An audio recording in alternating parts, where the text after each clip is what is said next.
The new year. What a great time to reflect on our sustainability goals, setting intentions, creating systems, and reevaluating what's not working. Welcome to part 2 of the unhinged zero waste habits I'm putting a stop to in 2024. Because considering how unhingedly obsessed I was with avoiding plastic, one video on the topic was not enough. It turned out throwing all my time into trying to fit the zero waste definition of sustainable meant I had less energy to focus on the tried and true, research-backed positive eco habits that actually move the needle. So here are even more habits I'm throwing straight in the trash. Habit number 1, restricting our diet to things that come plastic-free. Let's see, no berries, no spring mix, no cucumbers, no clementines, no cherry tomatoes, no frozen fruit or vegetables, no bread unless we went to a special bakery, no crackers, no plant-based meat or cheese or yogurt. These were all things I virtually cut from our diet because they come in plastic. The only things I would allow were tofu, tempeh, and soy milk because I viewed them as necessary. So basically, I had this sort of arbitrary limit where I would only allow about 10% of our groceries to come in plastic, or roughly 2 to 3 items per week. At the time, I thought this was super lax. I thought I was being so pragmatic and like non-militant compared to other creators in my niche, as well as a lot of my own followers who thought even 3 items in plastic was too many. Now I realize how restrictive this was for Reed's and my diet. We basically didn't eat berries for 3 years because of the plastic. If we went to the store and needed 2 things of tofu and 1 soy milk, that was it. We maxed out our quota of plastic for the entire week. Oh, but I'm craving blueberries. No self, heck no. Either drive 30 minutes to a farm and pick a 4-month supply of blueberries or get over it, which I did once, but come on. Now I know how important it is to eat a varied diet, and I don't put silly restrictions on what we buy. And I want to add that shopping zero waste, plastic free can often be less expensive, but it can also be more expensive depending where it is you're shopping and what it is you're buying. And food prices now are insane. So if the packaged Brussels sprouts are $3 less, I'm getting the packaged Brussels sprouts. There's not really proof that package-free produce is more eco-friendly when you factor in food waste. So that's why I don't put a limit on how many items in plastic we can buy at the grocery store anymore. Habit number 2, driving across town for plastic-free food. I know many people who practice a zero-waste lifestyle live in pretty walkable cities with access to multiple different kinds of shops, and they can either walk or take public transit anytime they need to stock up on groceries or household essentials. But something tells me not everyone who's striving for a lower waste lifestyle lives in a city like that.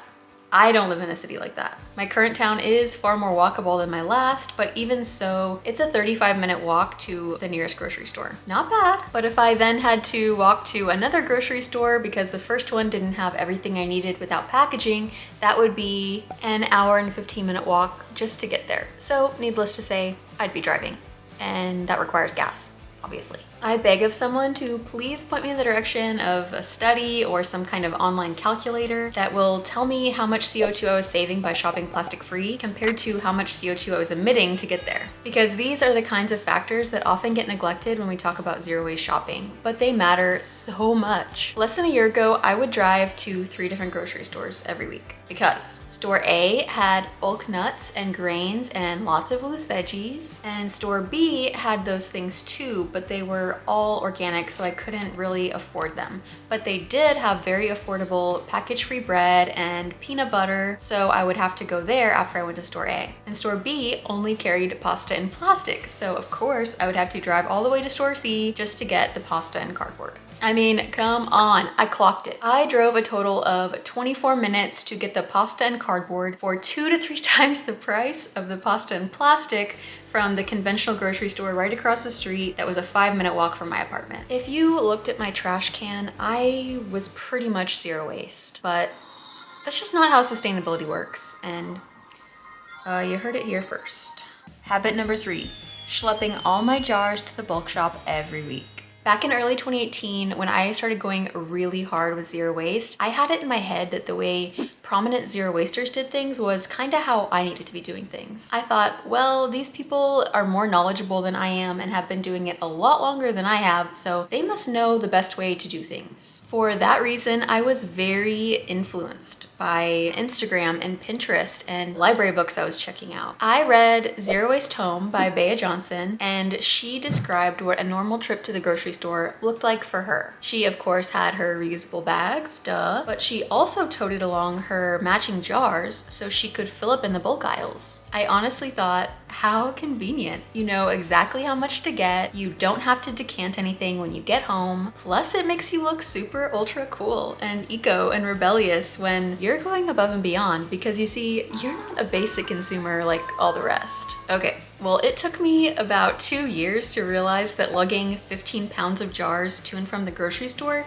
was pretty cumbersome. Not just for me, but for the checkout clerks who weren't always familiar with the tearing process and 9 times out of 10 had to call a manager over for help. It was such a big to-do that it made me dread grocery day. And one time we had a completely full quart-sized jar slip and make a huge mess, which was obviously not only completely mortifying, but also a hazard to people making barely above the minimum wage. It actually wasn't until mid-2020 when I realized there was an easier way to get the stuff I needed from the bulk aisle without schlepping a dozen jars. It was when a lot of stores started banning outside containers temporarily, and a lot of things that were once loose in bins started being pre-packaged for sanitation purposes. I had to buy nuts in a container very much like this, and even though the plastic sent me into a Panic spiral at the time? the ease of shopping was such a load off my shoulders.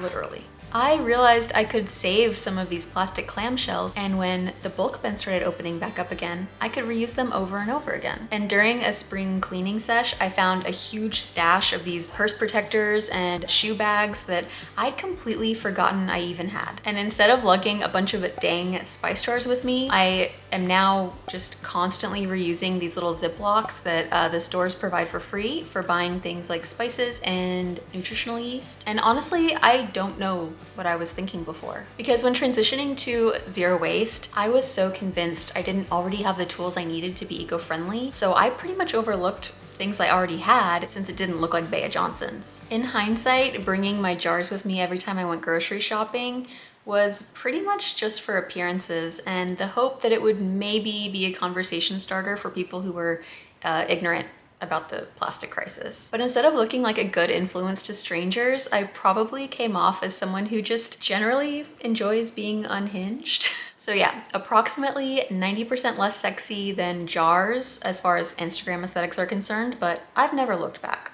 Habit number 4, making everything from scratch and never buying convenience options. For a while, I started making my own oat milk because I was getting a good deal of criticism for buying this. But not only was it kind of a pain in the ass to milk my own oats all the time because it would go bad after like 3 or 4 days, but the most important thing I learned is that homemade plant milk is basically nutritionless, which I think for someone who gets more than enough protein, calcium, and B12, oat milk is a perfectly fine replacement for cow's milk. But for someone who's barely eking by to get some of these nutrients, that's just not gonna cut it. Soy milk has so much protein, is fortified with vitamins and minerals, so the carton it comes in no longer has me thinking twice. And another example, during the pandemic, our bakery stopped offering unpackaged loaves. So I either had to buy it in plastic, gasp, or I had to get my act together and start baking it myself. Well, I did get my act together to bake my own bread. At first, it was pretty neat from a learning angle, but could I see myself baking bread twice a week forever and ever, amen? No, like that's just not how I want to be spending my time. Like, I think it's so cool that others are into baking their own bread. I respect that, I envy it, but to me, it just became this massive obligation, and going with the convenience option honestly felt like I was breaking the law. So making everything from scratch was a habit that I had to let die,